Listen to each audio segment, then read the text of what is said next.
দাদি শাশুড়ি আশায় ইমা নিজ হাতে ডিনার তৈরি করছে। যদিও টেনশনে পড়ে আগে সামিনা বেগমের থেকে জেনে নিয়েছেন উনি কি খায় বা খেতে পছন্দ করেন। যেহেতু বয়স্ক মানুষ, তাই ভাতটাও নরম করে রান্না করতে হয়। ইমা সেভাবেই ওনার জন্য নরম ভাত আর বাকিদের জন্য স্বাভাবিকভাবেই ভাত রান্না করেছে। তারপর ওনার তরকারি হিসেবে বেশি করে ঝোলের তরকারি পছন্দ আর কিছু পদের ভর্তা, সব মিলিয়ে সবার জন্য রান্না করতে গিয়ে ইমার একটু দেরি হয়ে যায়। তবে গ্রামের বাড়িতে সবাই একটু তাড়াতাড়ি খাবার খেয়ে নেয়, স্বভাবতই তাড়াতাড়ি ক্ষুধা লেগে যায়। সুফিয়া খাতুনের বয়স হলেও তিনি বেশ ভালোই হাঁটাচলা করতে পারেন, তাই ছেলের রুম থেকে একাই বেরিয়ে আসেন। রান্নাঘরের সামনে এসে ইমার উদ্দেশ্যে বলেন, বলি রান্না কি শেষ হইব না? আমার অসুস্থ পোলাডারে খাওন দিব কখন? ঔষধ খাওয়াতে হইব তো। ইমা হকচকি গিয়ে তাড়াতাড়ি করে বলে, হয়ে গেছে, আনছি এখনই। ভদ্রমহিলা উত্তর পেয়ে আবারও ধীরে ধীরে গিয়ে ড্রয়িং রুমে বসেন। সামিনা বেগম স্বামীর সাথেই ছিলেন। আঘাতগুলোতে একটু ঔষধ লাগিয়ে দিচ্ছিলেন, আর রুদ্র মেহের যার যার রুমে যায়। ইমার প্রায় সব রান্না শেষ। একা করেনি সব, হালিমা সাহায্য করেছে। হালিমা রুমানার জন্য একটা আলাদা রুম আছে। ইমা তাদেরকে ফ্রেশ হতে পাঠিয়ে দিয়ে বাকি কাজটুকু করছিল।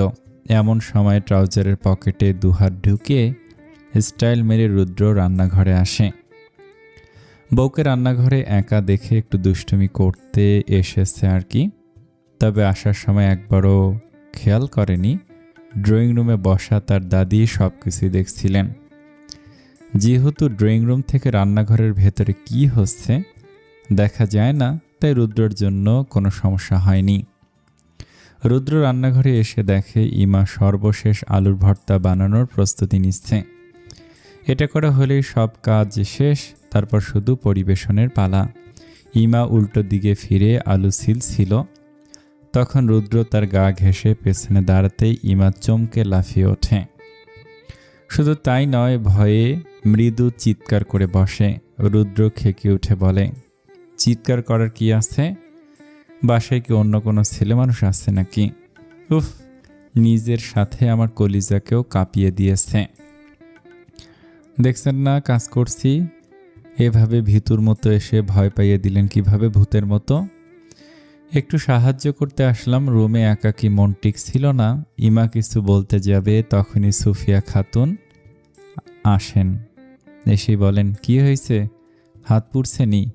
চিল্লাইছো কেন বেডি? আর না দাদি, কিছুই হয়নি, ঠিক আছে আমি। সুফিয়া খাতুন রুদ্রর দিকে তাকে বলেন, তুমি এইখানে কি করো নাতি? কামের মধ্যে জ্বালাইতে আইছ? না দাদু, আমি তো ওই একটু সাহায্য করতে এসেছিলাম। তোমার আর সাহায্য করুন লাগবো না, এমনি খাওয়ানোর দেরি হইতাছে, আর জ্বালাইও না। আসো আমার লগে আসো, দুইটা কথা কই, আমরা নাতি দাদি বৈশা। রুদ্র একটা মেকি হাসি দিয়ে ইমার দিকে তাকায়। ইমা তখন কিছুটা লজ্জা পেয়ে মাথা নিচু করে কাজ করছে। আসলে সদ্য ভালোবাসার কথা প্রকাশ করার পর ইমার রুদ্রর সামনে আরো লজ্জা লাগছে। তার উপর দাদির কথার মানে বুঝে লজ্জায় মাথা তুলে তাকাতেই পারছে না। রুদ্র একটু হালকা মাথা চুলকে দাদির পিছন পিছন চলে যায়, আর ইমা স্বস্তি পেয়ে তাড়াতাড়ি নিজের কাজ শেষ করে। ডিনারের সময় নিজের জন্য পছন্দসই খাবার পেয়ে ভদ্র মহিলা বেশ খুশি হন। তবে খুশিটুকুকে একপাশে রেখে আগে খাবার টেস্ট করেন। যেহেতু ইমার রান্নার হাত ভালো, তাই এখানে দ্বিমত করার কোনো অবকাশ নেই। বেশ তৃপ্তি সহকারে তিনি খাবার শেষ করেন। কিন্তু মুখে প্রশংসা না করলেও ওনার খাওয়ার ধরন দেখে রুদ্রর চাচা রফিক বলেন, আমার মনে হয় খাবার অনেক পছন্দ হয়েছে। কোনো কথা ছাড়ে চুপচাপ খেয়ে নিচ্ছেন। সুফিয়া খাতুন খেতে খেতেই বলেন, অনেক খিদা লাগছে বইলা এমনি খাইতেছি, নয়তো তোর বউও খারাপ রাঁধে না। রফিক সাহেব হেসে ফেলেন। খাবার টেবিলে সামিনা বেগম আর রিয়াজুল হক বাদে বাকিরা সবাই ছিল। স্বামীর খাবার পর্ব শেষ হলে সামিনা বেগম এসে খাবেন। এমনিতে সবসময় ওনাকে আগে খাইয়ে তারপর সবাই মিলে খেতে বসে, তবে আজ যে সবাই একসাথেই খেতে বসায় একটু ব্যতিক্রম ঘটেছে। তাই ইমা শাশুড়ি অপেক্ষা করে বসে আছে, উনি আসলে দুজনে একসাথে বসে খেয়ে নেবেন। এক্ষেত্রে রুদ্র চুপচাপ বসে খেয়ে নিচ্ছে। একবারও বউকে বলেনি সবার সাথে খেয়ে নিতে। সুফিয়া খাতুন কি ভেবে রুদ্রকে বলেন, কি গো নাতি, তোমার বউ যে দাঁড়াইয়া আছে, হেরে খাইতে বসতে কও না কে? রুদ্র শান্ত স্বরে উত্তর দেয়, আম্মু এখনই চলে আসবে, একসাথেই খেতে বসতে পারবে। এহেন উত্তরে সুফিয়া খাতুন যেন খুশি হয়ে যান, কারণ ওনাদের সময় থেকে দেখে আসছেন বাড়ির বউরা সবসময় পরে খায়, আগে বাড়ির কর্তা সহ বাকিরা খাওয়া শেষ করবে, তারপর বউরা খেতে বসে। সামিনা বেগমও বাড়িতে থাকতে সেভাবেই চলতেন। বাসায় এসে কিভাবে কি করে সেটা ওনার জানা নেই। ইমার মুখ দেখে বোঝা যায় না সে খুশি হয়েছে নাকি নারাজ। তবে চুপচাপ সে নিজের কাজ করে যায়, কার কখন কি লাগবে সময় মতো এগিয়ে দেয়। তাদের খাওয়া শেষ হতেই সামিনা বেগম চলে আসেন। এসে ইমাকে বলেন, তুমি খেতে বসনি এখনো? আপনার জন্য অপেক্ষা করছিলাম আম্মু। আরে দূর, সারাক্ষণ পরিশ্রম করে আমার জন্য অপেক্ষা করার কি আছে, খেতে বসো। সুফিয়া খাতুন খাওয়া শেষে সেখানেই বসে একটু রেস্ট করছিলেন। ছেলের বউয়ের এমন কথায় ওনার ভুরু কুঁচকে যায়। উনি তো সবসময় বাড়ির বউদের নিয়ে পরে খেতে বসতেন, তবে ওনার ছেলের বউ কেন নাত বউকে আগে খেতে বলবে? তাই তিনি মাঝখানে ফোড়ন কেটে বলেন, এটা কি বললা সামিনা, বউ কেন তোমারে ছাড়া আগে খেতে বসবো? সবার খাওয়া শেষ হলে পরে যা থাকবো সেটা বউ খাইব। সামিনা বেগম হেসে বলেন, কি যে বলেন না আম্মা, এখনও কি আগের যুগ আছে নাকি? আমরা একসাথেই খেতে বসি এখন, কোনো আগে পরে হয় না।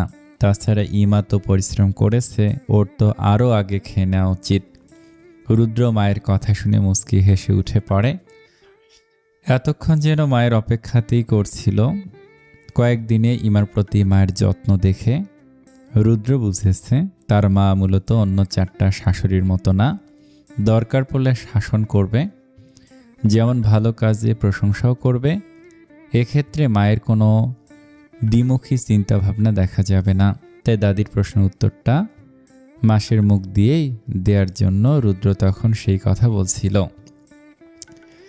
রাতে শোয়ার সময় রুদ্র একটু দূরত্ব রেখেই শোয়। দেখে ইমা কি করে। ভাবনা মতোই ইমা শুয়ে ধীরে ধীরে রুদ্র কাছে আসে। এখন তো রুদ্রের বুকে ঘুমানো তার অভ্যাসে পরিণত হয়েছে। হয়তো এখন দুজনে একটু সংকোচ বোধ করছে, তবে রুদ্র ঘুমিয়ে থাকলে তার আর সংকোচ লাগবে না, আরামে রুদ্রের বুকে মাথা রেখে ঘুমাতে পারবে। তবে ঘুমের ভাব ধরে থাকা রুদ্র ইমাকে কাছে আসতে দেখেই ঘুরে শক্ত করে জড়িয়ে ধরে। কানের কাছে মুখ নিয়ে ফিসফিস করে বলে, ঘুমের ভাব ধরে কাছে আসার কি দরকার? চাইলে তো এমনি আসতে পারো, আমি কি না করেছে নাকি? ইমা বুঝে রুদ্র এতক্ষণ অভিনয় করছিল, কিন্তু এখন তো আর কিছুই করার নেই। তাই লজ্জাভাব কাটাতে ইমা কথা ঘোরানোর চেষ্টা করে বলে, আমার একটা প্রশ্ন ছিল। বলো, শুনছি আমি। আপনার বাবার আগে কি কিছু হয়েছিল, মানে অ্যাক্সিডেন্ট কিংবা কিছু? কেউ কিছু বলেছে তোমায়? না, মানে আম্মু আর মেহেরের কিছু কথায় মনে হয়েছিল আর কি, মাঝে এত ঝামেলার জন্য বলতে পারিনি। রুদ্র একটু শ্বাস ফেলে ইমাকে সাথে নিয়ে উঠে বসে। নিজের বুকে ইমার মাথা রেখে মৃদু গলায় বলে, তোমার বাবা অনেক ভালো মানুষ ছিলেন মার্শি, অত্যন্ত ভালো মানুষ। ওনার জন্যই আমার বাবা আজও সুস্থ সবল রয়েছেন, নয়তো বড় কোনো ক্ষতি হয়ে যেতে পারত। হয়তোবা এই অবস্থানেও আমরা থাকতে পারতাম না। ইমা কিছুই বুঝতে পারে না, তবে তার প্রথম দিনের কথা মনে পড়ে, যেদিন রিয়াজুল হক বলেছিলেন ইমার বাবার কাছে উনি কতটা ঋণী। ইমা বুঝতে পেরেছিল তার বাবার সাথে শ্বশুরের কোনো একটা যোগাযোগ ছিল, কিন্তু কখনো জিজ্ঞাসা করেনি কাউকে। রুদ্র বলে, জানি তো বাবা সরকারি চাকরি করেন, এসবে উপরমহল থেকে যে নির্দেশ দেয়া হয় সেটাই পালন করতে হয়। একটু ভুল হলেই বড় কোনো শাস্তির মুখোমুখিও হতে হয়। সে সময় বাবা ছিলেন আরও নিচু পোস্টের একজন কর্মচারী। সাধারণভাবেই ওপরের পোস্টে থাকা কর্মকর্তাদের কথা মেনে চলতে হতো। তো একদিন বেশ বড় অ্যামাউন্টের টাকা দিয়ে আব্বুকে পাঠানো হয় অন্য জায়গায় ট্রান্সফার করার জন্য। সরকারি টাকা, বিশ্বাসগত মানুষ হিসেবে আব্বুকে বাছাই করা হয়। আমিও তখন বেশ ছোটই ছিলাম, আর মেহু তো একদম পিচ্চি। আব্বু সেই টাকাগুলো হাতে নিয়ে অনেক টেনশনে পড়ে যান। কাজ ভালোভাবে শেষ করতে পারলে রক্ষা, তবে এখান থেকে একটা টাকারও গড়মিল হলে আব্বুকে এর শোধ দিতে হবে। আব্বু তখন একাই ছিল, তো টাকাগুলো যেখানে নিয়ে যেতে হবে সেখানটা ছিল বেশ দূরে। ডিউটি শেষে আব্বু বেরিয়ে পড়ে এ কাজ শেষ করার জন্য। তোমার বাবা মানে নাজিম আঙ্কেল তখন বোধহয় শহরে গাড়ি চালান। সাধারণ একজন চালক তিনি, বাবার সাথে কোনো পরিচয় নেই ওনার। তবে অপরিচিত একটা মানুষের জন্য তোমার বাবা অনেক উপকার করে গেছেন। ইমা অবাক হয়ে সব শুনতে থাকে, বুঝতে পারে এখান থেকেই তার বাবা আর শ্বশুরের পরিচয় হয়। তারপর আবার রুদ্র কথায় মনোযোগ দেয়। সেদিন রাস্তায় হঠাৎ কিছু লোক গাড়ি আটকায়, হয়তো ডাকাত, নয়তো তারা কোনোভাবে বাবার কাছে টাকার সন্ধান পেয়ে গিয়েছিল। সেগুলো হাসিল করতে এসেছিল দুজন লোক। সরাসরি গাড়িতে বাবার দুপাশে উঠে বসে। তাদের হাতে ছিল ছুরি, মানে এক প্রকার ডাকাতি করতে এসেছে। বাবা তো অনেক ভয় পেয়ে যায়। গাড়ি থামানো দেখে বাবা ভেবেছিলেন তোমার বাবাও হয়তো তাদের সাথে যুক্ত ছিল।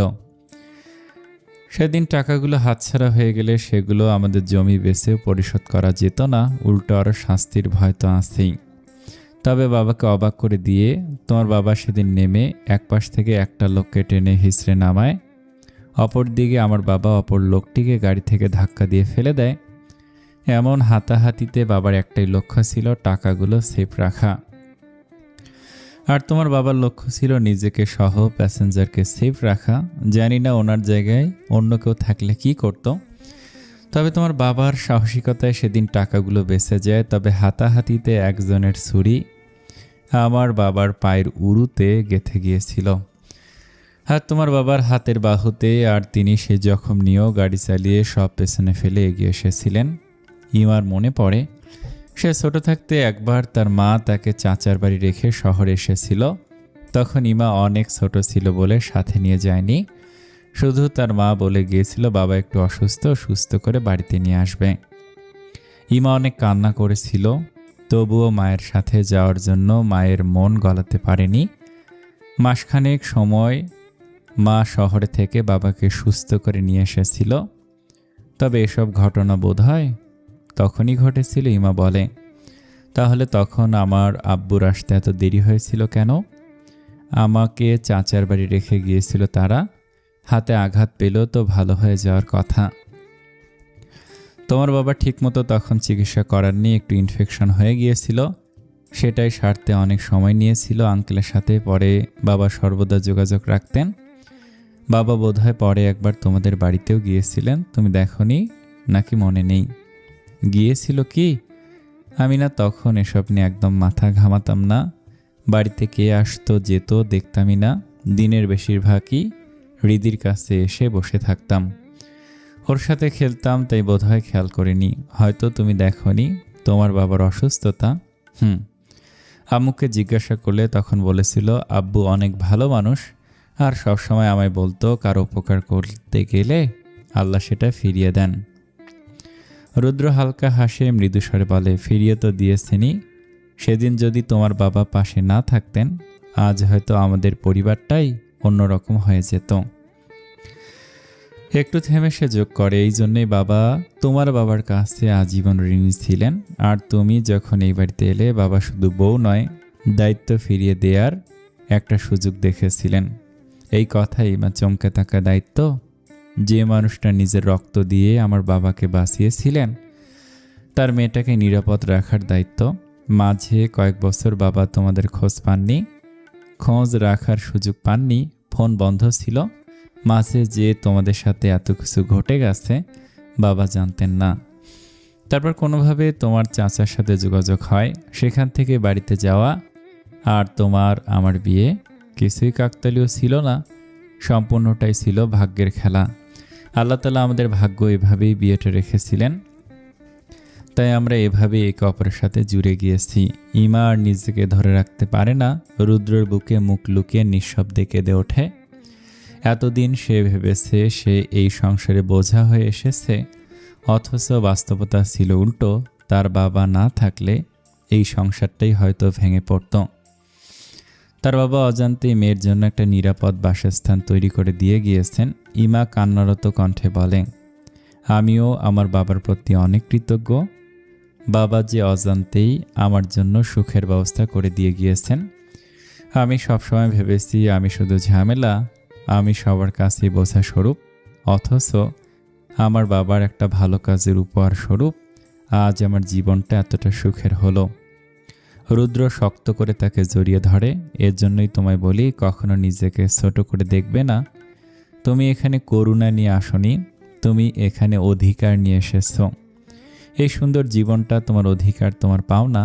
তোমার বাবার ভালো কাজের স্বরূপ তুমি এই জীবনটা উপহার পেয়েছ।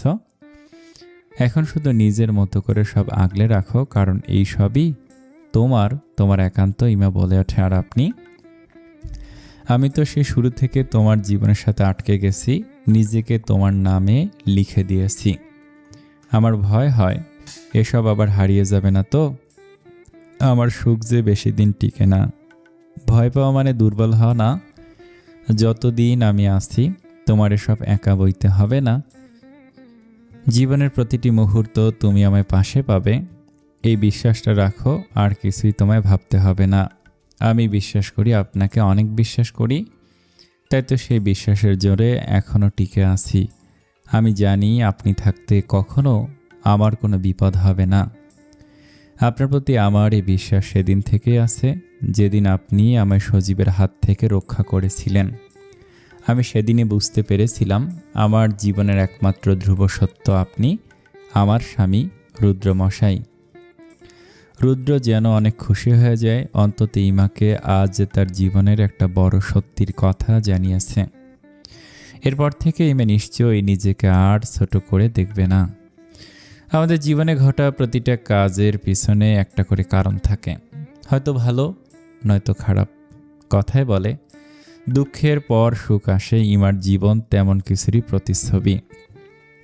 আর রুদ্র হচ্ছে ইমার জীবনের শীতের রুক্ষতার পর বসন্তের আগমনের মতো। রুদ্রের বুকে ইমা মাথা গুজে পরম শান্তিতে শুয়ে থাকে। হঠাৎই রুদ্র বলে, মার্শি, তোমার কাছে আমি কি? আপনি? শীতের রুক্ষতার পর যে উষ্ণতা এসে ভাঙা ডালে ফুল ফোটায়, আপনি আমার কাছে সেই বসন্ত। একাকিত্বের এক দীর্ঘ পথ পাড়ি দেওয়ার পর যেই হাত এসে নিঃশব্দে পাশে দাঁড়ায়, আপনি সেই হাতের মালিক। ভাঙা বিশ্বাসের পর যে আস্থা জন্ম নেয়, আপনি সেই আস্থা। ইমার কথার রেশ ধরে রুদ্র বলে, আমার কাছে তুমি হলে কোনো কিছুর দাবি না করেও যে নিঃশব্দে জীবনে প্রশান্তি এনে দেয়, তুমি আমার কাছে সেই প্রশান্তির মতো আমার জীবনের এক টুকরো বসন্ত, আমার মার্শি। কলেজ গেটের সামনে সাজিদকে দাঁড়ানো দেখে মেহু চমকে ওঠে। একদম সাধারণ ড্রেস আপে উপস্থিত হয়েছে সাজিদ। পরনে একটা ফুল হাতা শার্ট আর জিন্স, চোখে কালো চশমা। শার্টের হাতে কোনি পর্যন্ত গোটানো আছে। ড্রেস আপ সিম্পল হলেও সাজিদকে দেখতে বেশ গর্জিয়াস লাগছে। কলেজ ছুটি হওয়ায় সকল মেয়েরা যাওয়ার পথে একবার করে সাজিদের দিকে তাকিয়ে যাচ্ছে। এটা কেন যেন মেহুর পছন্দ হয় না। মেহুর মতে সাজিদ তার ভাইয়ের বন্ধু, তার মানে তার পরিচিত, তার কাছে, তাই সাজিদের ওপর সে বেশি অধিকার রাখে। অন্য মেয়েরা তার জিনিসের দিকে তাকাক, সেটা তার পছন্দ না। মেহুর পাশে ইমাও দাঁড়িয়ে আছে তাদের নেওয়ার জন্য। বাড়ির গাড়িটা এখনও আসেনি। কোনো সমস্যা না হলে তো গাড়ি আসতে এমন দেরি করে না। সকালে বাড়ির বউকে কলেজে আসতে দেখে দাদি হয়তো কিছু বলতে চেয়েছিলেন, তবে রুদ্র সেই সুযোগ না দিয়ে তারা দেখে দ্রুত ওদের নিয়ে বেরিয়ে পড়েছিলেন। এখন সামনে সাজিদকে দাঁড়ানো অবস্থায় দেখে ইমা ভাবে রুদ্র হয়তো এসেছে, কিন্তু আশেপাশে তাকে রুদ্রকে দেখতে পায় না। সাজিদ তাদের দেখে এগিয়ে আসে। সাজিদ এসে যখনই হিরোদের মতো চোখের চশমা খুলে শার্টে ঝুলায়, সে দৃশ্য দেখা মাত্র মেহের যেন থমকে যায়। সিনেমা স্টাইলে আশেপাশে থেকে বাতাস বইতে থাকে, তবে হিজাব পরা থাকায় বেচারি চুলগুলো নায়িকাদের মতো উড়ে না। মেহেরকে অবাক দৃষ্টিতে নিজের দিকে তাকিয়ে থাকতে দেখে সাজিদ তার সামনে আঙুল দিয়ে চুটকি বাজায়। হেই জঙ্গলি বিড়াল, মুখ বন্ধ করো, মশা ঢুকে যাবে মুখের ভিতর। সাথে সাথে মেহুর মুখ কুঁচকে যায়। কল্পনা থেকে বাস্তবে ফিরতেই বুঝে সামনে থাকা ছেলেটি কোনো হিরো না, বরং আস্ত একটা জিরো। মেহু নায়িকা হলেও হতে পারে, তবে সাজিদ কখনোই কোনো নায়ক হতে পারে না, আস্ত একটা ভিলেন সে। সাজিদ মেরুর পাশে থাকা ইমাকে দেখে সালাম দিয়ে বলে, ভালো আছেন ভাবি? ইমা লজ্জা পেয়ে মাথা নামিয়ে বলে, জি আলহামদুলিল্লাহ ভালো। আপনি ভালো আছেন? জি আলহামদুলিল্লাহ। আসলে আমি এদিকে একটু কাজে আসছিলাম, প্রতিমধ্যে দেখলাম আপনাদের বাড়ির গাড়িটা নষ্ট হয়ে গেছে। ড্রাইভার আঙ্কেল এখন ঠিক করতে নিয়ে যাবে, আমাকে দেখে অনুরোধ করলো যাতে আপনাদের বাড়ি পৌঁছে দেই। ইমা বুঝতে পারে তাদের গাড়ি আসতে লেট হওয়ার কারণ, কেননা সর্বদা কলেজ ছুটির আগেই গাড়ি পৌঁছে যায়। আর আজ দেরি হয়ে গেল। ইমা মাথা নাড়াতে সাজিদ বলে, একটু প্রবলেম ছিল ভাবি। মেহু পাশ থেকে খেকি উঠে বলে, তো এত প্রবলেম নিয়ে আসছেন কেন? আমরা কি বাচ্চা নাকি? একাই যেতে পারতাম আমরা। তুমি চুপ থাকো বেয়াদব মেয়ে, ভদ্রতা নেই একটু। তোমার সিনিয়র হই না আমি? কথা বলছি তোমার ভাবির সাথে, মাঝে তুমি নাক গলাচ্ছ কেন? হ্যাঁ, আমার নাকটা বেশি লম্বা হয়ে গেছে, তাই গলিয়ে ছোট করে নিচ্ছি। বেশি মিথ্যা বলো তো, তাই নাক লম্বা হয়ে গেছে। পিনোকিও একটা। মেহের নিজের কথায় নিজে হেসে যায়। রেগে গিয়ে আরও কিছু বলতে যেত, তবে পাশ থেকে একটা ছেলের কথায় সে থমকে যায়। তাকে দেখে নোমান ছেলেটা এসেছে। মেহুকে দেখে ছেলেটা বলে, মেহু তুমি প্র্যাকটিক্যালগুলো করেছ, আমাকে দিতে পারো, আমি করে দিবনি। সাজিদ তাকে দেখে ছেলেটা কেমন করে যেন কথা বলছে, একটু মেইলি টাইপ, হাত নেড়ে নেড়ে কথা বলছে। সাজিদের কাছে ছেলেটাকে কেমন যেন লাগে। মেহু মিষ্টি করে হেসে বলে, হ্যাঁ নোমান, তোমার কাছেই তো দিব, আমি কালকে খাতা এনে দিয়ে দেবনি। সাজিদ পাশ থেকে ধমকে ওঠে, এই ছেলে, সামনে আমাকে দেখো, আমার সামনে ওদের সাথে কথা বলছো? তোমার সাহস তো কম নয়। আর এইভাবে কিভাবে কথা বলছো তুমি? অস্বাভাবিক কথা বলতে পারো না? আপনার সমস্যা কি? আপনি কে? এই নোমান শোনো, আমি কিন্তু খাতা তোমাকেই দিব, তুমি ভেবো না, ওকে? নোমান ছেলেটা মাথা নাড়ায়। এক পলক সাজিদের দিকে তাকে মুখ ভেঙচি দিয়ে সেখান থেকে চলে যায়। সে যেতেই সাজিদ বলে, এসব কাদের সাথে মিশো তুমি? কেমন যেন ইয়ে টাইপের ছেলে এটা। কি টাইপের? সাজিদ বলতে গিয়েও বলে না, পাল্টা ধমকে বলে, দাঁড়াও, তোমার ভাইকে সব জানাচ্ছি। ক্লাসে এসে ছেলেদের সাথে ভাবছো তুমি? সব বলবো তোমার ভাইকে। মেহুকুসে বলতে নিলেই পাশ থেকে ইমা তাকে আটকে নেয়। সে এতক্ষণ চুপচাপ দাঁড়িয়ে তাদের কাণ্ড কারখানা দেখছিল। সাজিদকে যেমন গম্ভীর স্বভাবের সে দেখেছিল, এখন সেসবের কিছুই নেই। কেমন মেহুর সাথে নিজেও বাচ্চামো শুরু করেছে। ইমা মৃদু স্বরে বলে, ভাইয়া কিসের সমস্যার কথা যেন আপনি বলছিলেন? সাজিদ তাড়াতাড়ি হাত ঘড়ি দেখে বলে, ইস দেরি হয়ে যাচ্ছে, আসলে ভাবি এখানে একটা রক্তদান কর্মসূচিতে রক্ত ডোনেট করতে আসছিলাম, কিছুক্ষণের মাঝে যেতে হবে, সেটাই বলছিলাম আর কি। আর আপনারা একটু সময় অপেক্ষা করলে আমি কাজটা সেরেই তারপর আপনাদের পৌঁছে দিতাম, আসলে সময়ের অভাব আর কি।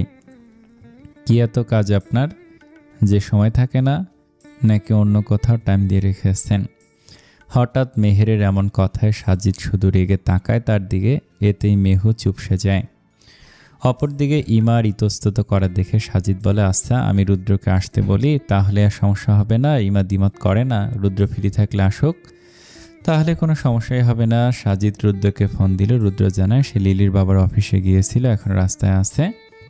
সাজিদ সব বলতেই রুদ্র কলেজের দিকে আসতে থাকে।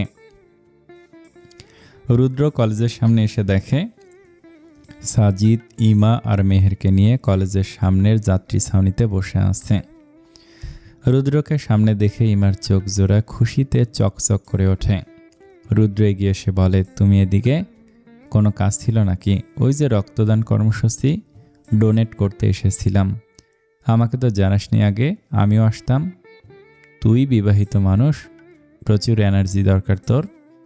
আপাতত রক্ত দিয়ে এনার্জি লস করার দরকার কি? সাজিদের কথা শোনামাত্র রুদ্র ঠাস করে পিঠে একটা লাগিয়ে দেয়। ফাজিল ছেলে একটা, কথাবার্তা সাবধানে বলবি। সাজিদ হাসতে থাকে। পাশ থেকে মেহের বলে, কি বেশরম ছেলেরে বাবা, মায়ের খেয়েও হাসছে। এই রুদ্র, তোর বোনটা কিন্তু বেশি বেয়াদব হয়ে গেছে। প্রতিটা কথায় ফোড়ন কাটতেছে। শুধু তোর বোন বলেই কিছু বলছি না। কেন বলবি না? নিজের বোন মনে করে কয়েকটা ধমক দিয়ে দিস, দেখবি এমনি সোজা হয়ে গেছে। মেহের ভাইয়ের দিকে মুখ ফুলিয়ে তাকায়। সাজিদ বলে, ওর মতো মেয়েকে আমি বোন হিসেবেও চাই না। ওকে দেখে আমার বোনের শখ মিটে গেছে। রুদ্র হাসে, তারপর ইমার দিকে তাকে বলে, আমিও ভাবছি সাজিদের সাথেই যাই। সমস্যা আছে? যাবে আমার সাথে? ইমা রুদ্রর দিকে তাকে বলে, আপনি সাথে থাকলে আমি যে কোনো জায়গায় যেতে রাজি আছি। রুদ্র প্রশান্তির হাসি দেয়। তারপর সাজিদের সাথে তারাও ব্লাড ডোনেশন কেন্দ্রে যায়। ওদের কলেজ থেকে কাছেই, সময় বেশি লাগবে না। যেহেতু এদিকে চলে এসেছে তাই কাজে সেরেই যেতে চাচ্ছে। মেহের মুখ ফুলিয়ে ভাইয়ের পাশে পাশে হাঁটছিল, কোনো কথা বলছে না। ভাইয়ের প্রতি তার অনেক অভিযোগ, কারণ ভাইয়া তাকে নিয়ে মজা করলো, তা অবশ্যই সাজিদ জংলাটার সামনে। অন্যমনস্ক হয়ে হাঁটার দরুন একবার নিজের পায়ে বেজেই পড়ে যেতে নেয়। রুদ্র পেছন থেকে মেহুর হাতের বাহুতে ধরে আটকে নেয়। মন কোথায় থাকে তোর? দেখে শুনে হাঁট, বেয়াদব। তুমি চুপ থাকো, বেয়াদবের ভাই। কথা বলবা না আমার সাথে, আমি রাগ করে আসছি বলে আগে আগে হাঁটতে থাকে। তবে কোন দিকে যাবে বুঝতে না পেরে কিছু দূর গিয়ে দাঁড়িয়ে পড়ে। তারপর রুদ্র এগোতেই সেই ভাইয়ের পিছু পিছু যায়। বোনের এসব কাহিনী দেখে রুদ্র মুখ টিপে হাসে। মেহুকে এমন করতে দেখে ইমা অবশেষে হাত ধরে নিয়ে দুজন একসাথে আগায়। ব্লাড ডোনেশন কেন্দ্রে এসে সাজিদ তাদের সাথে যোগাযোগ করে।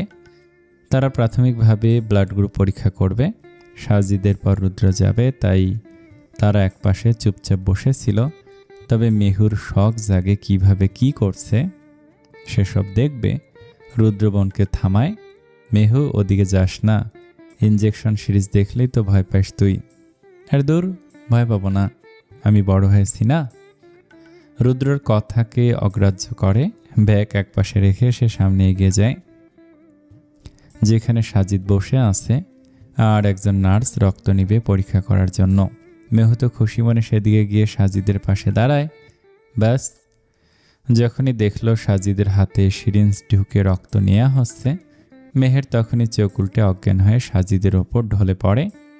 হঠাৎ এমন কাণ্ডে সাজিদ এক হাতে মেহুকে জাপটে ধরে। সে নিজেও ভড়কে গেছে। পেছন থেকে রুদ্র সে দ্রুত বোনকে আগলে নেয়। পাশের বেডে শুয়ে নার্স ডেকে চেক আপ করে। নার্স জানায় প্রেশার লো আর দুর্বল শরীর, তাই এভাবে মাথা ঘুরে অজ্ঞান হয়ে গেছে। আপাতত একটা স্যালাইন লাগিয়ে দেয়। অন্যদিকে ইমা এসে মেহুর পাশে বসে থাকে। এর মাঝে সাজিদ রক্ত দেওয়ার পর রুদ্র যায়। তখনই মেহুর জ্ঞান আসে। জ্ঞান ফিরতে হাতে টান পড়তে মেহু চিল্লিয়ে ওঠে। সাজিদ এগিয়ে এসে হাত ধরে রেখে বলে, নড়বে না, আর অল্প একটু আছে, চুপচাপ শুয়ে থাকো।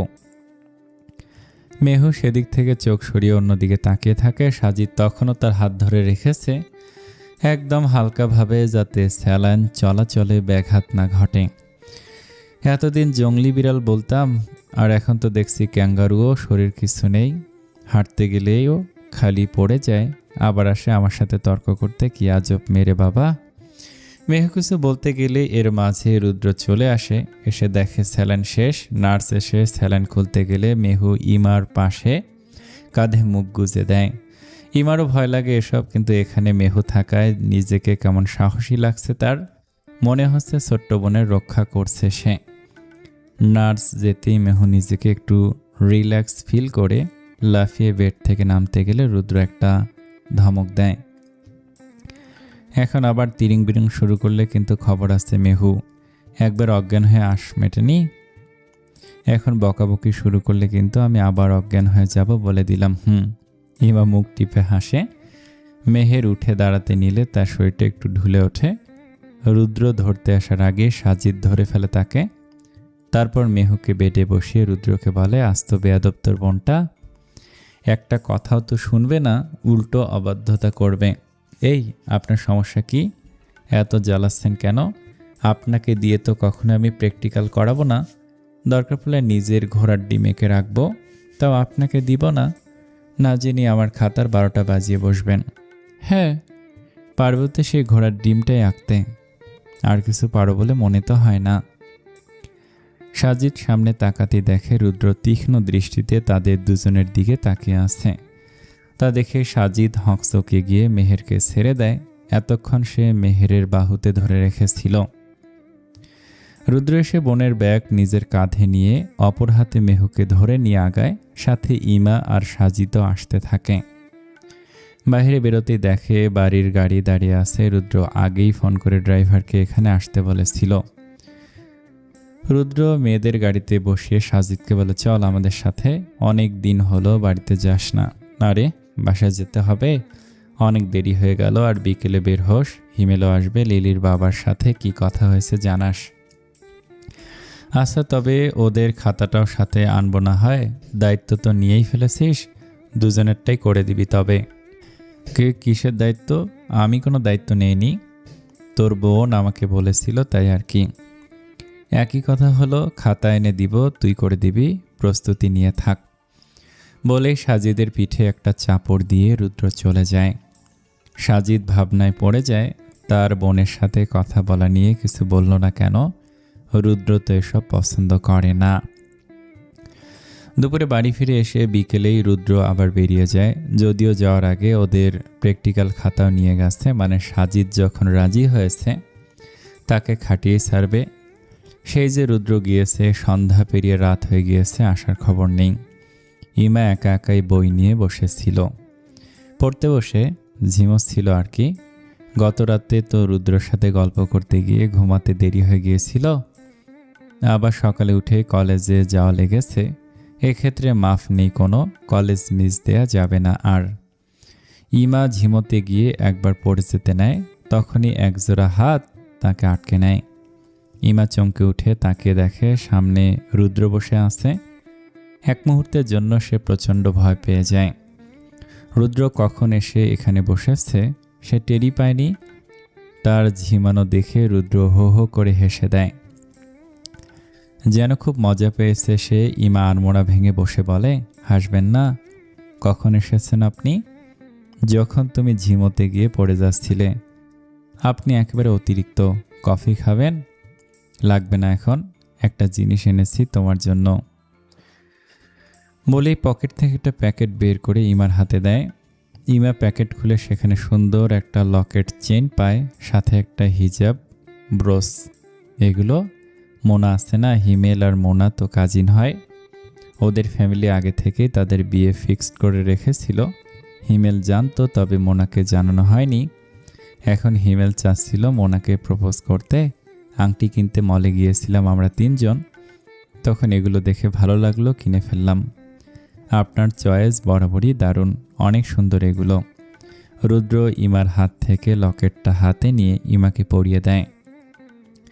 লাল রঙের ছোট্ট পাথরের লকেটটা ইমার ফর্সা গায়ে বেশ মানিয়েছে। ইমা হঠাৎ বলে, আচ্ছা আপনি তো কিছুই করেন না, তবে এসব কেনার জন্য টাকা পান কোথায়?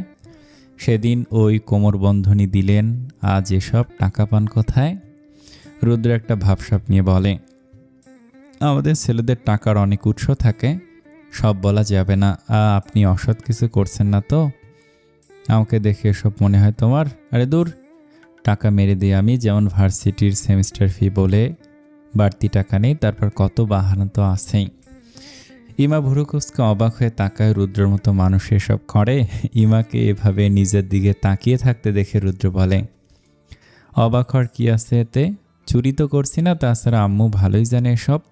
সো নো টেনশন, আমি বাবাকে বলে দিব সব। চাও খালি বলতে, এই যে তোমাকে চালাতে বলে আমায়, তোমার বই খাতা এসব আসে কোথা থেকে? বাবাকে দেখছো কিনে দিতে? দেয় তো আমি, আর এখন আমার উপরে চাবি ঘোরাচ্ছ। আমি জানি বাবা আপনাকে এক্সট্রা করে টাকা দেন, সেসব থেকে এসব করেন তাই না? রুদ্র কিছুটা মিসকে হাসি দিয়ে বলে, কিছুটা সত্যি, তবে টাকাও মেরেছে আমি, এটাও সত্যি কথা। বাপের টাকা মেরে দিলে পাপ হয় না, আর এসবের সবটাই আম্মু জানে। এসব আমাদের মা ছেলের প্ল্যান। তুমি বাচ্চা মানুষ, এত সব বুঝবে না। এসব বলে হতভম্ব ইমাকে বসিয়ে রেখে রুদ্র শীষ বাজাতে বাজাতে ওয়াশরুমে চলে যায় ফ্রেশ হতে। আর ইমা ভাবে রুদ্রকে এর আগে সে যেমন গম্ভীর রাগী মনে করত, যেভাবে তার ভুল ধরিয়ে দিয়ে তাকে সবসময় প্রোটেক্ট করত, ইমা ভাবত রুদ্র অন্যান্য পুরুষদের মতোই গম্ভীর ম্যাচিউর টাইপের, কিন্তু আদতে রুদ্র তেমন কিছুই না, বরং এটাই হচ্ছে তার আসল রূপ। প্রচুর ফাজিল ছিলেন নেহাত। ইমা বোকা বলে আগে ধরতে পারেনি, এখন ধীরে ধীরে সব বুঝতে পারছে। না জানি ভবিষ্যতে আর কি দেখতে হবে তাকে। মাঝে বেশ কয়েকটা দিন পার হয়ে যায়। রিয়াজুল হকের পায়ের প্লাস্টার খোলা হয়েছে, ওনার পায়ের হাড় জোড়া লেগে গেছে, এখন মোটামুটি সুস্থ উনি। তবে আরও কিছুদিন রেস্টে থাকতে হবে ওনাকে। সম্পূর্ণ সুস্থ না হওয়া পর্যন্ত ডিউটিতে জয়েন করা যাবে না। দাদি সুফিয়া খাতুন এখনও বাসাতেই আছেন, ওনাকে নিয়ে কোনো সমস্যা নেই। ইমাকে নিয়ে তিনি আর কিছুই বলেননি, মূলত বলতে পারেননি। সামিনা বেগম সব সামলে নিয়েছেন।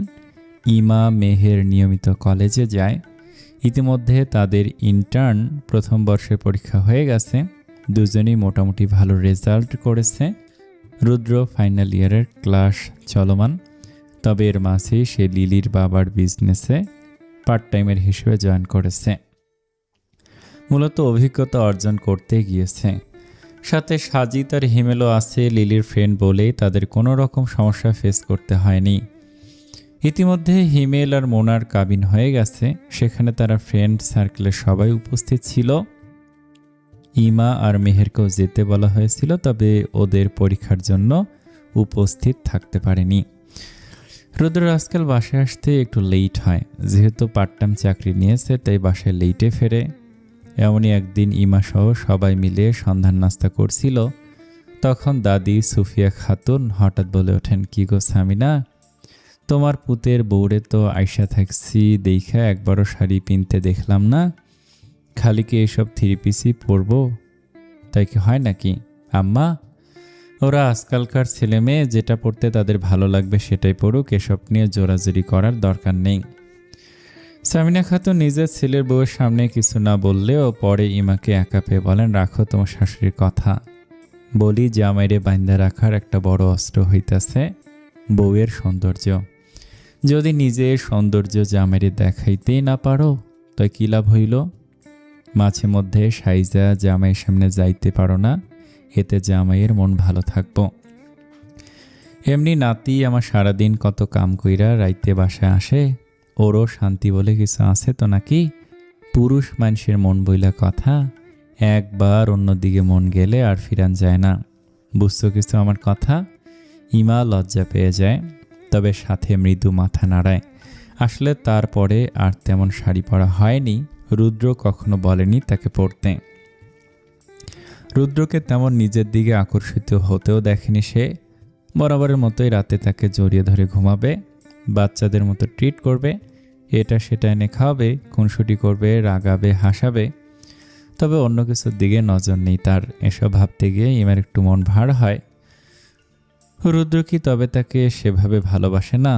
অথচ বিয়ের বছর পার হয়ে যাচ্ছে, সব কিছুই যেন এক জায়গাতেই আটকে আছে, বাকি সব ঠিকঠাক, শুধু তাদের সম্পর্কটাই কেমন খাপ ছাড়া। তার ওপর আজকাল রুদ্র অফিস থেকে এসে টায়ার্ড হয়ে পড়ে, কোনো রকমে খেয়ে দ্রুত ঘুমিয়ে যায়, যদিও ঘুমানোর সময় ইমাকে সাথে নিয়েই শুইবে। তবুও সব যেন এক জায়গায় আটকে আছে বলে ইমার মনে হয়।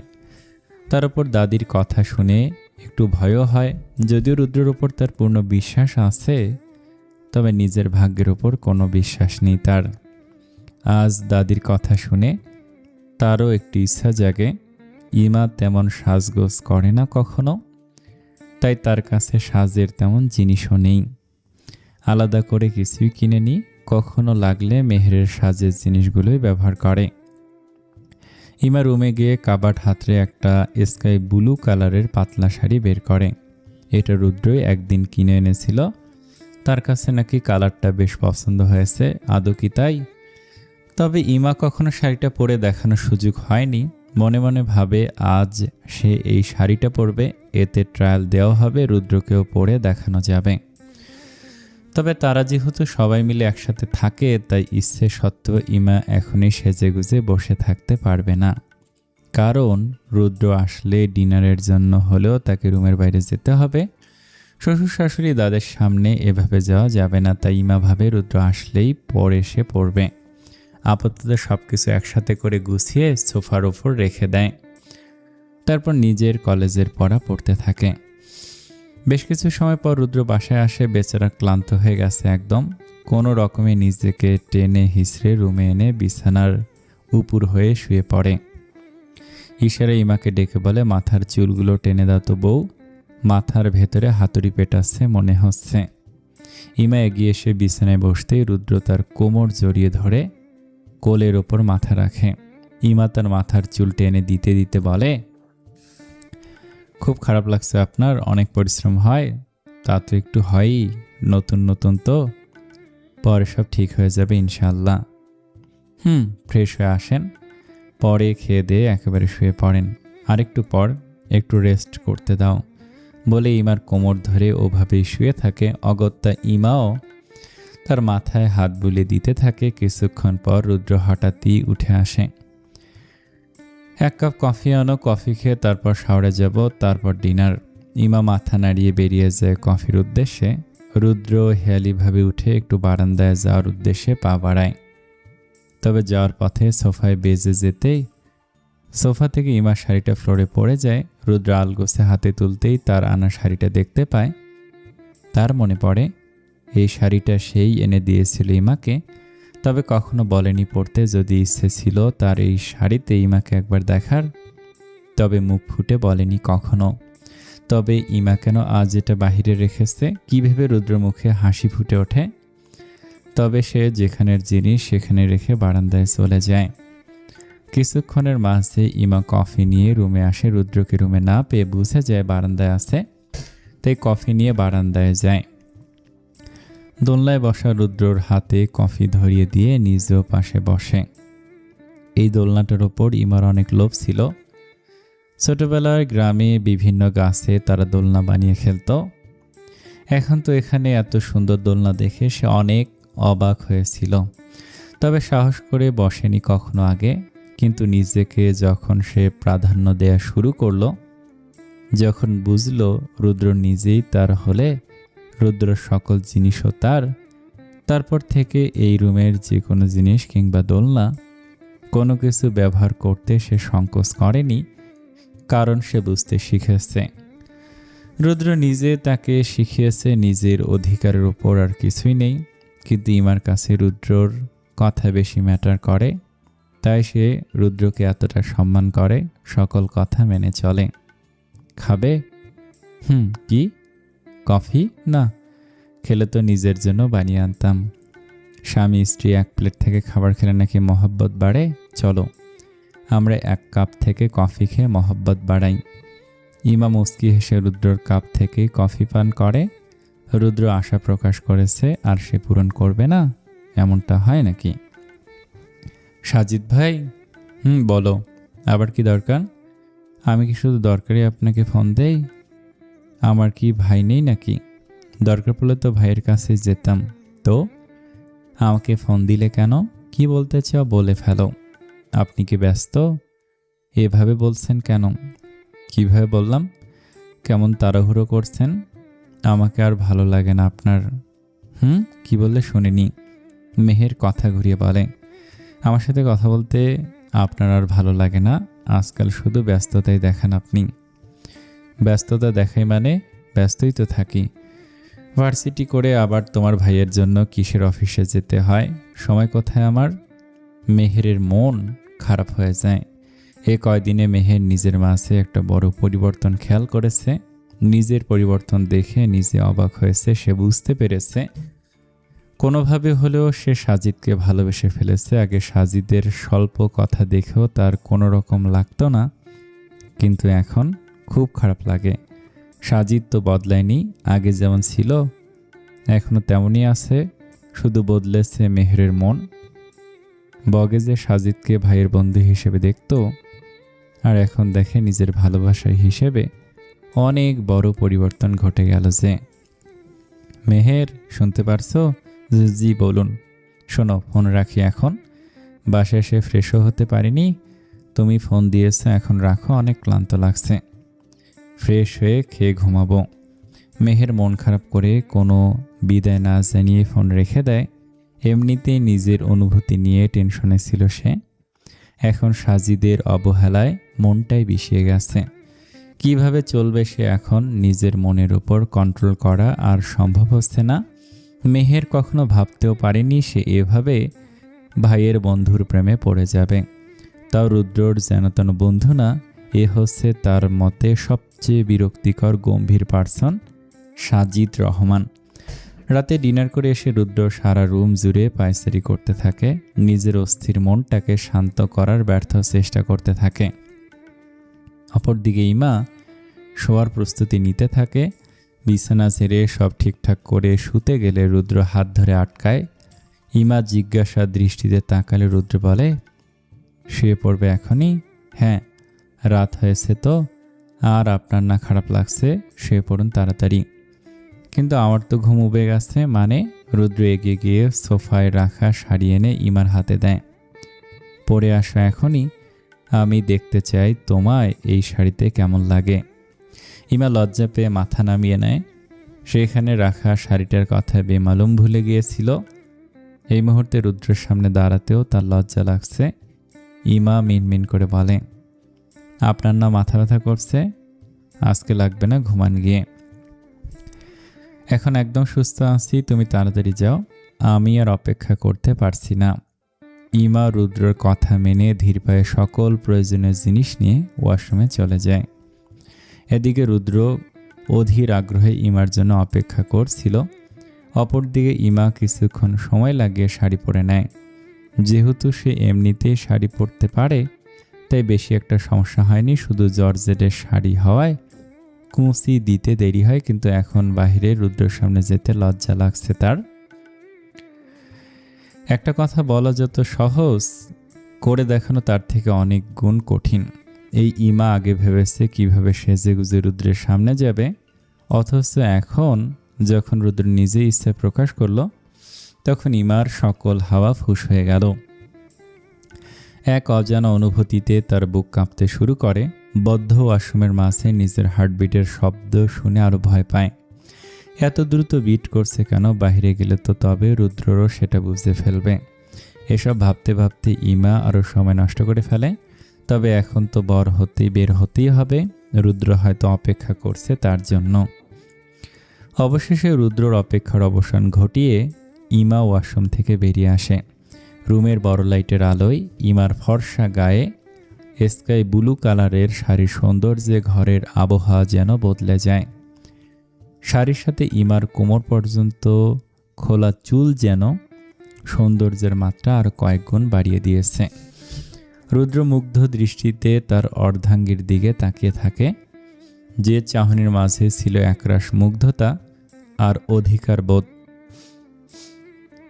এত অপরূপ সৌন্দর্যের অধিকারী মেয়েটাকে কেউ নাকি একসময় চরম অবহেলা করেছিল, তার সৌন্দর্যকে হেলায় ফেলে অনেক কষ্ট দিয়েছিল, তার মন ভেঙে তাকে নিঃস্ব করে দিয়েছিল। আর যখন সেই সৌন্দর্য ফিকে হয়ে যায়, চোখের দীপ্তি ঢেকে যায় কষ্টের ছায়ায়, তখন রুদ্র সেই ফিকে সৌন্দর্যের মেয়েটাকেই তার বউ করে নিয়ে এসেছিল। আজ কি কেউ দেখে বলবে এই মেয়েটা একসময় কতটা অবহেলায়, অনাদরে অন্যের সংসারে বন্দী হয়ে পড়েছিল না? কেউ বুঝতে পারবে না, কারণ রুদ্র তো সেটা বোঝার মতো কোনো অবকাশে রাখেনি। নিজের মতো করে কারো কোনো ভুলটাকে নিজের যত্ন ভালোবাসায় ফুল করে রেখেছিল। সবকিছু ঢেকে রেখেছিল এমনভাবে যাতে ইমাকে কখনো তার অতীতের কষ্টগুলো ছুঁতে না পারে। রুদ্র এক দৃষ্টিতে তার দিকে তাকিয়ে থাকতে দেখে ইমা লজ্জায় আরও কুঁকড়ে যায়। এমন না যে ইমা আগে কখনো রুদ্রের সামনে শাড়ি পরেনি, তবে আজকের ব্যাপারটা ভিন্ন। আজ রুদ্রের চোখের ভাষা থেকে অন্য ইঙ্গিত দিচ্ছে। যদি তাই হয়ে থাকে তবে ইমা তা সাদরে গ্রহণ করে নিবে। রুদ্র ধীরে ধীরে উঠে ইমার কাছে আসে। দু হাতের আঁজলায় ইমার মুখ তুলে সময় নিয়ে কপালে গভীর চুম্বন কাটে। তারপর ড্রেসিং টেবিলের ওপর থাকা কোমরবন্ধনী এনে ইমার কোমরে পরিয়ে দেয়। হয়তো ইমা নিজে পরার জন্যই সেটা বাইরে রেখেছিল। গতবার রুদ্র হয়তো ইমাকে ততটা গভীরভাবে পর্যবেক্ষণ করেনি, কারণ তখন সে শুধু দায়িত্বের দিকে ফোকাস রেখেছিল। কিন্তু এইবার তার সম্পূর্ণ মনোযোগ ইমার দিকেই রয়েছে। আজ সে নিজের স্ত্রী রূপে ইমাকে গভীরভাবে পর্যবেক্ষণ করছে। ইমার চোখে নরম চাহনি, ঠোঁটের কম্পন, সবকিছু রুদ্রর কাছে চরম বিস্ময়ের মতোই ঠেকে। তবে একটা জিনিস সে বুঝতে পারে, সব ভালোবাসা হঠাৎ করেই হয় না, কখনো কখনো ধীরে ধীরে গভীর হয়। তাদের ভালোবাসা সেই গভীরতম ভালোবাসার এক জ্বলন্ত উদাহরণ। রুদ্র ইমার চোখের দিকে তাকে বলে, সুন্দর লাগছে তোমায়, সব সময়ের মতোই সুন্দর। ইমার গালে লালাভ আভায় ছড়িয়ে পড়ে, যেন ন্যাচারাল ব্লাশন, কৃত্রিম কিছুর প্রয়োজন নেই ইমার। ভালোবাসলে বুঝি অপরপক্ষের সব কিছুই সুন্দর লাগে। এই তো ইমার গালে ছোট্ট একটা পিম্পল দেখা যাচ্ছে, সেটাও রুদ্রের কাছে অনেক সুন্দর হয়ে ধরা দিচ্ছে। রুদ্র তাকে এত খুঁটিয়ে খুঁটিয়ে দেখায়, ইমা লজ্জায় নিজেকে সামলাতে পারে না। আচমকা রুদ্রকে জড়িয়ে ধরে রুদ্রের বুকে নিজেকে লুকানোর ব্যর্থ চেষ্টা করতে থাকে। রুদ্র মৃদু হাসে ইমার এহেন কাণ্ডে, নিজে থেকে প্রথম পদক্ষেপটা নেয়। ইমার কানের কাছে মুখ নিয়ে ফিসফিসে বলে, আজ তোমার যে কোনো একটা ইচ্ছে পূরণ করব, বলো কি চাও আমার থেকে। আচমকা এমন কথায় ইমা হকচকিয়ে যায়। এমন পরিস্থিতিতে কোনো ইচ্ছার কথাই তার স্মরণে আসছে না, তাই তাৎক্ষণিকভাবে সে মাথায় আসে। তাই বলে ফেলে সে। রুদ্রের বুক থেকে অল্প মাথা তুলে ইচ্ছে হিসেবে সে রুদ্রের কাছে চায়, আপনার কণ্ঠে একটা গান শুনতে চাই, ব্যাস এইটুকুই। আপনি কখনো আপনার কণ্ঠে গান সেভাবে শোনাননি আমায়, তবে তাই হোক। ইমা রুদ্রকে হঠাৎ কোলে তুলে বারান্দায় চলে আসে। ইমা দ্রুত রুদ্রর গলা জড়িয়ে ধরেছিল। রুদ্র তাকে নিয়ে বারান্দায় থাকা দোলনায় বসে, তারপর নিজের কণ্ঠে গান ধরে। ধরো না আমার এই হাত, বলো না হবে কি আমার, করবো না চোখের আড়াল কখনো তোমায়, বলো না মনে কি রাখবে, একটু ভালো আমাকে বাসবে, বলো না থেকে কি যাবে পাশে চিরকাল। গানটির সাথে ইমা নিজের মনের ভাবগুলো অনুভব করতে পারে, যেন রুদ্র কথাগুলো তাকেই বলছে। ইমা চুপচাপ রুদ্র মধুর কণ্ঠে গান শুনতে থাকে। গান শেষ করে রুদ্র কিছুক্ষণ চুপ থাকে, হয়তো কিছু বলার বা ভাবনার সময় নিচ্ছে। ইমা আগ্রহ ভরে রুদ্রর কথা শোনার জন্য বসে আছে। রুদ্র আর দেরি না করে অবশেষে বলেই ফেলে, মার্শি, আমি আজকের রাতটা নিজের মতো করে সাজিয়ে নিতে চাই, তুমি সম্মতি প্রকাশ করছো? এভাবে প্রশ্ন করলে কি উত্তর দেয়া যায় নাকি? ইমা পারছিল না উত্তর দিতে, তবে রুদ্র যেন উত্তর পেয়ে মরিয়া হয়ে উঠেছে। ইমার মুখে থেকে সে উত্তর শুনতে চায়। অবশেষে রুদ্রর অস্থিরতার কাছে পরাজিত হয়ে ইমা মৃদু ছন্দে মাথা নাড়ায়। রাতটা তাদের কাছে দীর্ঘ হয়। দুটি প্রাণের মধ্যে নতুন জীবনের সূচনা ঘটে, নতুনভাবে একে অপরকে বুঝতে শিখে, একে অপরের মধ্যে অনুভূতির বিনিময় ঘটে। রুদ্র রুমের মধ্যে বয়ে যাওয়া মৃদুমন্দ বাতাস বুঝিয়ে দেয়, রুমে থাকা দুটি মানুষের মধ্যে আজ বসন্তের স্পর্শ লেগেছে। সে স্পর্শে তারা একে অপরকে রাঙিয়ে দিতে বদ্ধপরিকর। ইমাকে সকাল সকাল ফুরফুরে মেজাজে রান্নাঘরে কাজ করতে দেখা যায়। সে গ্যাসে কফি বসিয়ে মনের সুখে গুনগুন করছিল। সুফিয়া খাতুনের সকাল সকাল উঠে পড়ার অভ্যাস আছে। তিনি ভোরে ওঠে, নামাজ পড়ে কোমর ধরে একটু হাঁটাহাঁটি করে। হালিমা কিংবা রুমানা উঠে ওনাকে চা করে দিলে তিনি চা বিস্কুট খেয়ে আবার শুয়ে থাকেন। তারপর সবাই উঠলে একসাথে ব্রেকফাস্ট করেন। স্বভাবতে আজই তিনি তাড়াতাড়ি উঠে পড়েন। ড্রয়িং রুমে হাঁটাহাঁটি করার সময় রান্নাঘরে ইমাকে দেখেন। ইমাকে গুনগুন করতে দেখে বলেন, ওই মাইয়া, কি রান্না করো? হঠাৎ কারো কথা শুনে ইমা হকচকিয়ে গিয়ে বলে, কফি করছিলাম দাদি, আমার একটু চা দিও তো, হালিমা এখনো উঠছে না মনে হয়। ইমা আরেক চুলে চা বসিয়ে দিয়ে বলে, হালিমা খালার জ্বর ছিল রাতে, এখন মনে হয় ঘুমাচ্ছে। আচ্ছা আমার একটু চা করে দাও, চা বিস্কুট খাইয়ে শুয়ে থাকি গিয়া। ইমা মাথা নেড়ে কাজ করতে থাকে। সুফিয়া খাতুন কিছুক্ষণ ইমার দিকে তাকিয়ে থাকেন, হঠাৎ বলে ওঠেন, আজকে চেহারাটা বেশি ফকফকা লাগতেছে কে? জামাইয়ের আদর পাইয়া বসে আরও সুন্দর হইয়া গেছ। দাদির এহেন কথায় ইমা লজ্জা পেয়ে যায়। মাথা নামিয়ে মৃদু স্বরে বলে, না দাদি, এসব কিছুই না, এমনি হয়েছে, আর মিথ্যা বলতে হইব না। রাত বিরাইতে গান গাইয়ে পীড়িত করো তোমরা। আমি বুড়ি হইতে পারি, কিন্তু কান এখনও ঠিক আছে আমার। ইমা চমকে ওঠে। আয় হায়, তার বেলা খেয়ালই ছিল না। রাতের বেলায় নিস্তব্ধতায় হালকা শব্দ কত জোরালোভাবে শোনা যায়। সেখানে সে রুদ্রর কাছে গান শোনার ইচ্ছা প্রকাশ করেছিল। তার মানে সবাই নিশ্চয়ই শুনেছে রুদ্রর গান। ইস, এটা কেন মাথায় ছিল না? এখন সবাই কি বুঝে ফেলবে? সে সবার সামনে মুখ দেখাবে কি করে?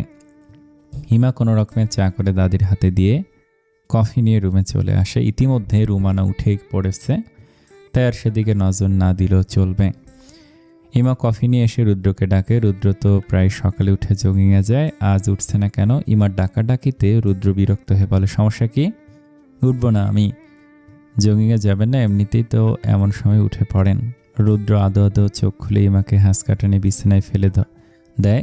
ইমার ঘরে মুখ গুজে দিয়ে ঘুম ঘুম স্বরে বলে, আমি ক্লান্ত, আজকে যেতে পারবো না। অপরদিকে ইমা স্থির হয়ে রুদ্রর বাহুবন্ধনে আবদ্ধ হয়ে আছে। এতটা কাছ থেকে রুদ্রর দিকে অপলক দৃষ্টিতে তাকিয়ে থাকে। হাত বাড়িয়ে রুদ্রর চাপ দাড়িযুক্ত গালে আঙুল বুলায়। হঠাৎই গালে টেনে ধরে। রুদ্র ব্যথাত শব্দ করে ওঠে। ইমা মনের ভুলে এমন করে ফেলেছে। হকচকি গিয়ে বলে, ব্যথা পেয়েছেন? দুঃখিত। তো পাবো না? আমার কি তোমার মতো নরম গাল নাকি? বলে নিজেই ইমার গাল টেনে দেয়। তারপর ইমার ঠোঁটের ওপর আঙুল বুলিয়ে সেখানে ঠোঁট ছুঁয়ে দেয়। ঘোর লাগা কণ্ঠে বলে, আজ তুমি অনেক গ্লো দিচ্ছ বউ। এটা কি গত রাতের আদরের ফল বুঝি? ইমা রুদ্রর বুকে মুখ লুকিয়ে বলে, জানি না আমি। চুপ থাকুন তো, কথা বলবেন না। রুদ্র মুচকি হেসে কিছুক্ষণ ইমার সাথে দুষ্টুমি করে, আর ইমাকেও সেসব সহ্য করতে হয়। এখন ইমা বুঝতে পারে রুদ্র সত্যিকার অর্থে কতটা ফাজিল একটা ছেলে। এক মুহূর্ত ইমাকে শান্তি দিবে না।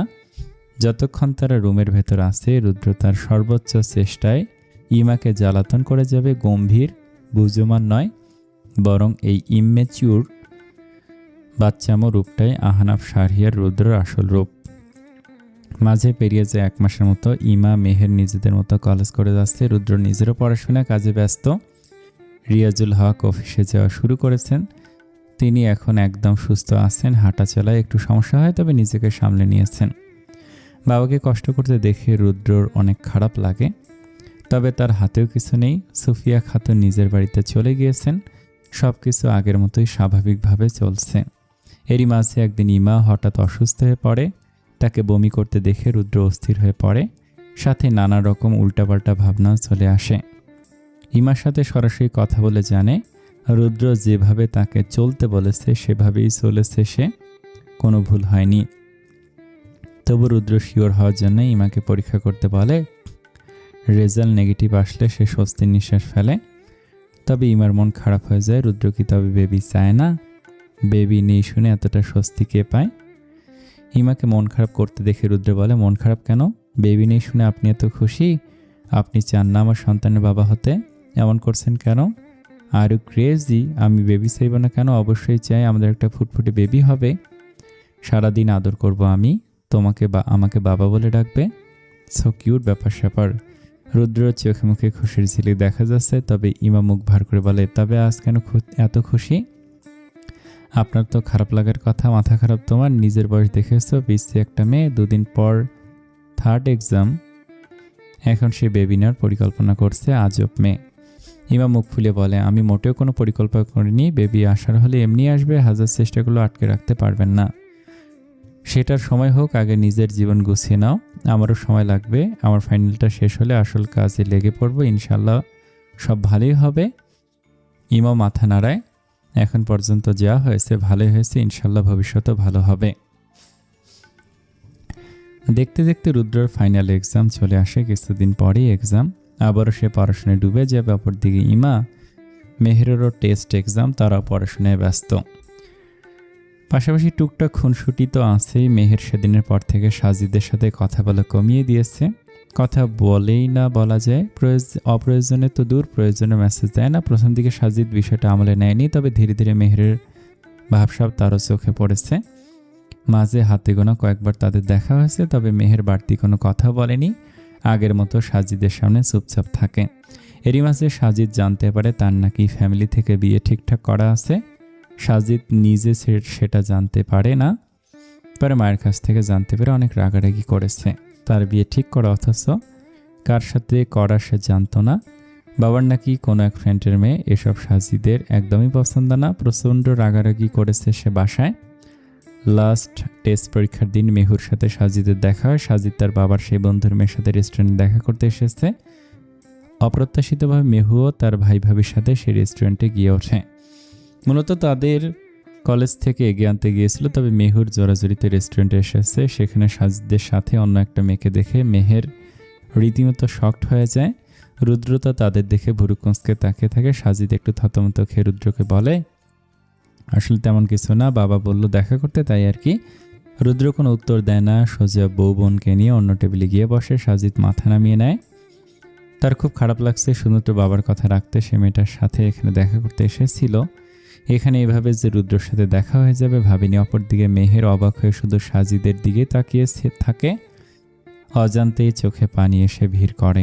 যদিও সে সাজিদের থেকে অনেক দূরত্ব রাখতে চেয়েছিল, তবু এমন করে সাজিদের পাশে অন্য মেয়েকে দেখে তার মোটেও ভালো লাগছে না। মেয়েটা নিঃসন্দেহে সুন্দরী, হাসি খুশি, সাজিদের সাথে ভালোই মানাবে। তবে যে সাজিদের পাশে যে মেয়ে ইতিমধ্যে নিজেকে কল্পনা করে ফেলেছিল, এখন তার জায়গায় অন্য কাউকে কল্পনা করতে কষ্ট হচ্ছে। রুদ্র খাবার অর্ডার দিয়ে টুকটাক কথা বলতে থাকে। মেহের যতটা খুশি হয়ে এসেছিল, এখানে এসে তার চেয়ে বেশি দুঃখ হয়ে বসে থাকে সে। তবু ভাইকে বুঝতে না দেওয়ার জন্য কথার তালে নিজেও অল্প সায় দেয়। সাজিদ মেয়েটার সাথে কিছু কথা বলে তাকে বিদায় দিয়ে দেয়। তারপর সোজা রুদ্রদের টেবিলের দিকে আসলে রুদ্র বলে, চলে আসলি কেন? মেয়েটাকে পৌঁছে দেয়, দোস্ত তুই ভুল ভাবছিস, এসব কিছুই না, আমি বাধ্য হয়ে এখানে এসেছি, একটু বোঝার চেষ্টা কর। রুদ্র শুধু তীক্ষ্ণ দৃষ্টিতে তাকিয়ে বলে, তোর যা ইচ্ছে কর গিয়ে, আমাকে কৈফিয়ত দেওয়ার দরকার নেই। তবে মনে রাখবি, ঠকানো জিনিসটা আমার একদম পছন্দ না। আমার সাথে প্রতারণা করলে আমি বন্ধুকে ভুলে যেতে দ্বিধা করব না। ইমা হতবাক হয়ে রুদ্রর দিকে তাকিয়ে থাকে।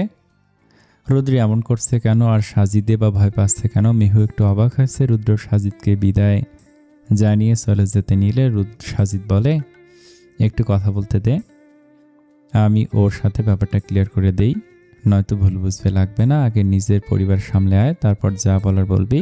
এর আগে কোনো উল্টাপাল্টা কিছু করলে তোর খবর আছে, বলে দিলাম, বাসায় যা। রুদ্র বোন আর বউকে নিয়ে বেরিয়ে পড়ে। মেহের এক পলক পেছনে তাকিয়ে দেখে সাজিদ কেমন অসহায়ভাবে তাদের দিকে তাকিয়ে আছে। আসসালামু আলাইকুম, কেমন আছেন আপনারা?